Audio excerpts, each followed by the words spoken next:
Hi friends, welcome back to middle class vlogs. ఎలా ఉన్నారు మీరందరూ? నేనైతే చాలా బాగున్నానండి.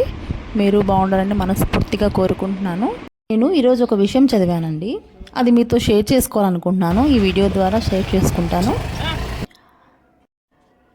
కతికితే అతకదు అంటారు కదా, మీకు ఎవరికైనా తెలుసా ఆ విషయం ఏంటో?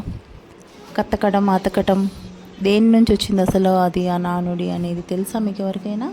సో దాని గురించి నేను చదివాను ఈరోజు. నేను మీతో షేర్ చేసుకోవాలనుకున్నది కూడా ఆ విషయమే. మనలో ఎవరైనా పెళ్లి సంబంధాల నిమిత్తం అమ్మాయిని చూసుకోవడానికి వెళ్ళినప్పుడు వారు భోజనం చేయమని ఎంత బ్రతిమలాడినా చేయరు. కతికితే అతకదని చెప్పి తప్పించుకుంటుంటారు.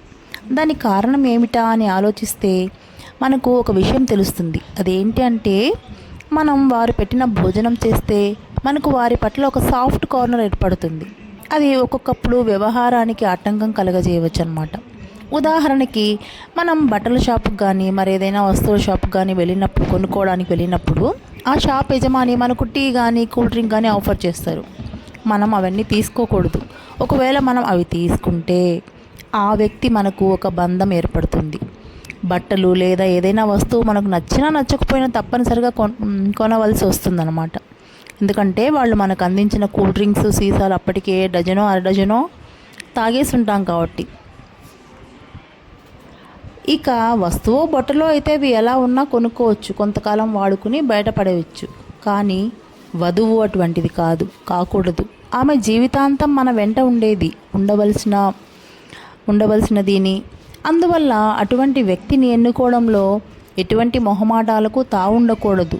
ఒకవేళ వాళ్ళు పెట్టినవన్నీ కాదనిలేక ఆరగించి మనం ఇంటికి వెళ్ళాక అమ్మాయి నచ్చలేదని చెప్తే, పిండి వంటలు దొబ్బి తిని పిల్ల నచ్చలేదన్నారు వెధవలు అని తిట్టుకుంటారు. అటువంటి అవకాశం మనం వాళ్ళకి ఇవ్వకూడదు. ఇక కొంచెం మొహమాట పడి పిల్ల నచ్చకపోయినా ఏదో విధంగా నచ్చిందని చేసుకుంటే జీవితాంతం దుర్భరం. ఏమంటారు? కాబట్టి వివాహ విషయంలో ఇటువంటి మొహమాటాలకు పోకుండా సమూలంగా త్రుంచివేయటానికే కతికితే అతకదు అనే నియమాన్ని మన ప్రాచీనులు ఏర్పరిచారు. ఆహా, ఎంత గొప్పవారు మన పూర్వీకులు! అందువల్ల మనం ఎప్పుడు ఏదైనా కొనడానికి ఎక్కడికైనా వెళ్ళినప్పుడు వాళ్ళు మనకిచ్చే తినుబండారాలు తీసుకోకూడదు. అదే వస్తువు కొనడం అయిపోయాక తీసుకోవచ్చండోయ్, తర్వాత ఏ ఇబ్బంది లేదు.